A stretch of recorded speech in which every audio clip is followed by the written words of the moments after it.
आज हम बात करेंगे पाकिस्तान और ईरान की, क्योंकि जो ईरान के प्रेसिडेंट है वो पाकिस्तान गए हुए 3 दिन दौरे के लिए। लेकिन जब वो वहां पर पहुंचे तो उन्होंने बेशक से बायलैटरल टॉक्स जो है वो की पाकिस्तान के साथ, लेकिन जो कश्मीर का जिक्र है उसको लेकर उन्होंने उस बात को ओमिट कर दिया, उस बात पे चर्चा नहीं की। हालांकि पाकिस्तान ने इस बात का जो है वो जिक्र जरूर किया था। इसके बारे में हम, इसके क्या मायने हैं, इसके बारे में हम जानेंगे अविनाश मोहनानी जी से, जो खुद इंटेलिजेंस ब्यूरो में डीकेड्स ऑफ उनका एक्सपीरियंस रहा है। वो कश्मीर को डील करते रहे 2 दशकों तक और साथ में पाकिस्तान में भी पोस्टेड रहे हैं। तो सर, जो ईरान ने एक ओमिशन दिया है कश्मीर के नाम को, इसको आप कैसे देखेंगे और आप क्या समझा सकते हैं हमें इस बारे में? देखिए, मेरे हिसाब से ये कोई नई बात नहीं है कि ईरान कश्मीर के मामले में पाकिस्तान का समर्थन नहीं करता है। ये शुरू से ही नहीं करता है, ये आज की बात नहीं है।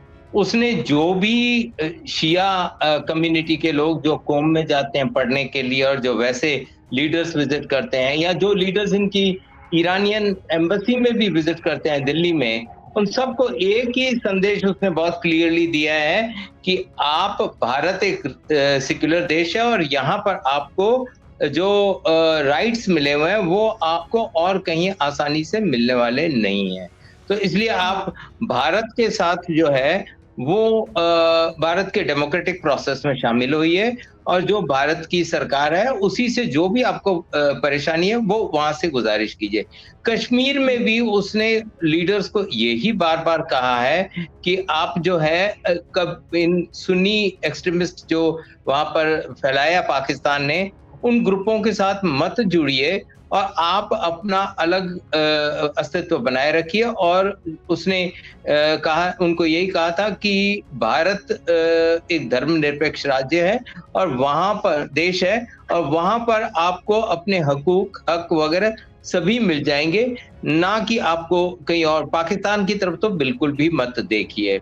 ये बहुत ही साफ सुथरे शब्दों में कहा। इवन एक बार ईरान के एम्बेसडर गए थे कश्मीर, उन्होंने कुछ हुर्रियत कॉन्फ्रेंस के नेता वहां पर मौजूद थे उसमें मंच पे, उन सबको भी बहुत साफ शब्दों में, दो टूक शब्दों में ये कहा था कि भारत, ये कश्मीर जो है वो भारत के साथ है और हमारा कोई भारत से कोई अलग व्यू नहीं है।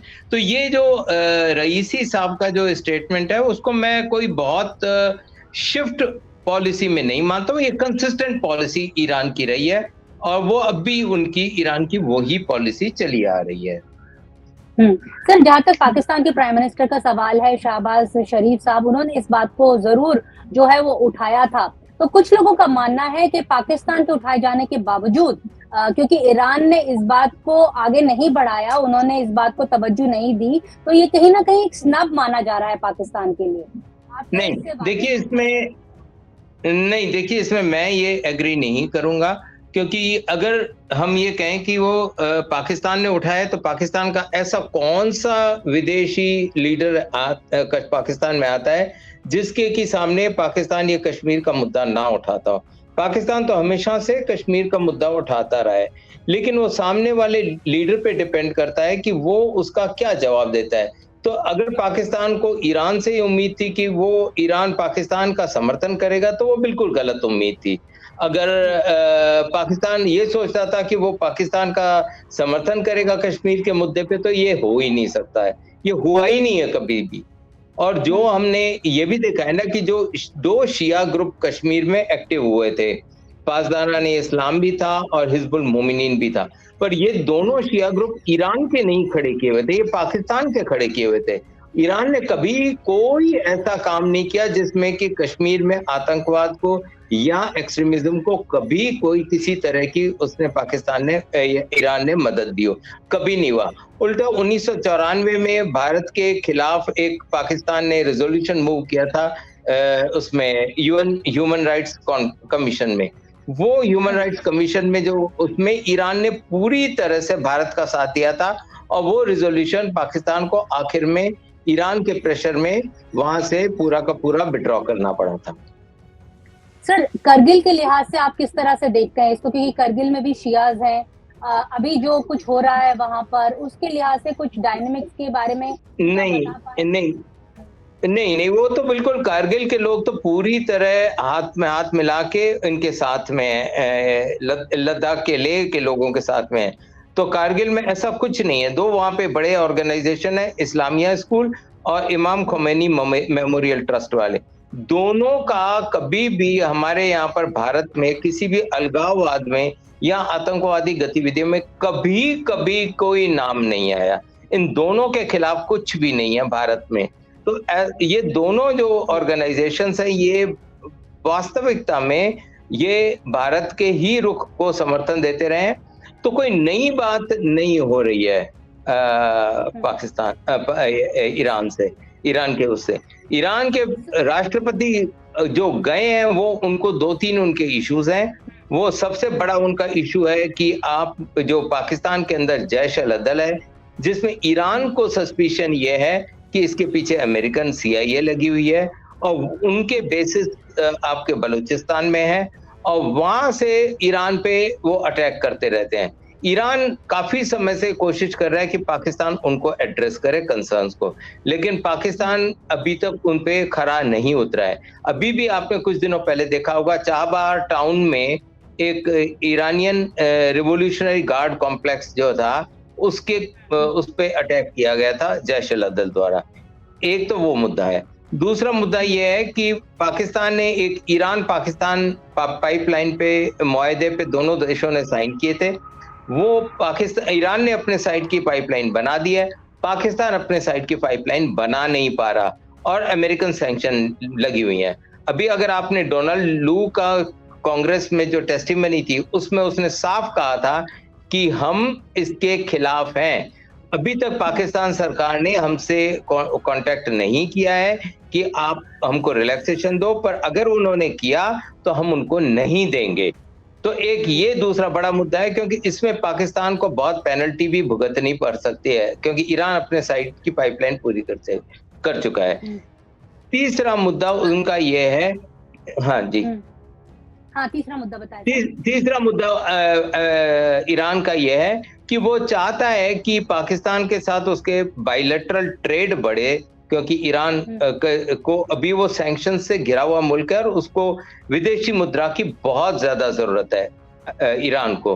तो एक तरीका यह है, क्योंकि बॉर्डर दोनों का लगा हुआ है साथ में, तो आपस में ट्रेड बढ़ेगा तो उससे ईरान भी इकोनॉमिकली उसको फायदा होगा। ये 2-3 मुद्दे हैं जिसपे कि रईसी गए हैं वहां पे बात करने, और पाकिस्तान के अपने मुद्दे हैं, उनकी अपनी परेशानियां हैं। सर, जो जनवरी में दोनों ने एक दूसरे के ऊपर हमला किया था उसके बारे में थोड़ा बताएं। दोनों कह रहे थे कि दोनों जो है मिलिटेंट ग्रुप्स को पनाह दे रहे हैं। ईरान की तरफ से भी आरोप लगाए जा रहे थे और पाकिस्तान द्वारा भी। देखिए, उसमें जो उसने ईरान ने अटैक, पाकिस्तान ने पहले ईरान ने अटैक किया था, फिर उसके रिटेलिएशन में पाकिस्तान ने अटैक किया था।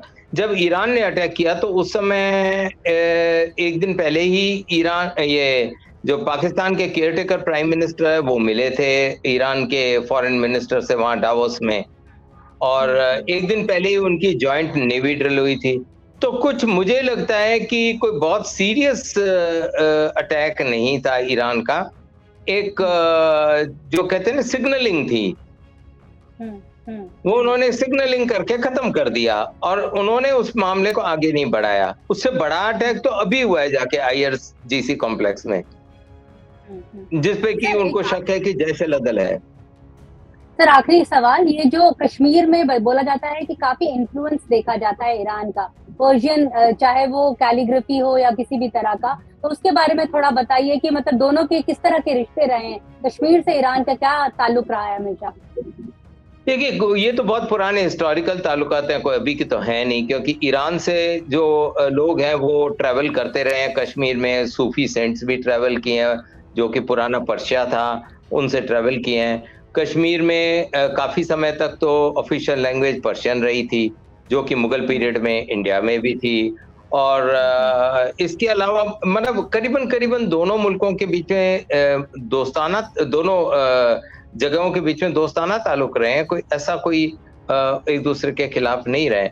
हाँ, वहां पर शिया सुन्नी में कभी कभी कॉन्फ्लिक्ट होता है, पर बहुत कम है। कश्मीर में इस तरह का कॉन्फ्लिक्ट ज्यादा देखने को नहीं मिलता है। तो ईरान का रोल जो है वो भारत के लिहाज से एक सकारात्मक रोल रहा है कश्मीर में, शुरू से लेके अब तक। Thank you so much sir, आपने हमें अच्छे से एक्सप्लेन किया कि कश्मीर पे क्या इन्फ्लुएंस रहा है ईरान का, और दोनों मुल्कों में आपसी जो एक प्रेम है या सद्भाव है वो हमेशा से बना रहा। Thank you so much for speaking to us. Thank you sir.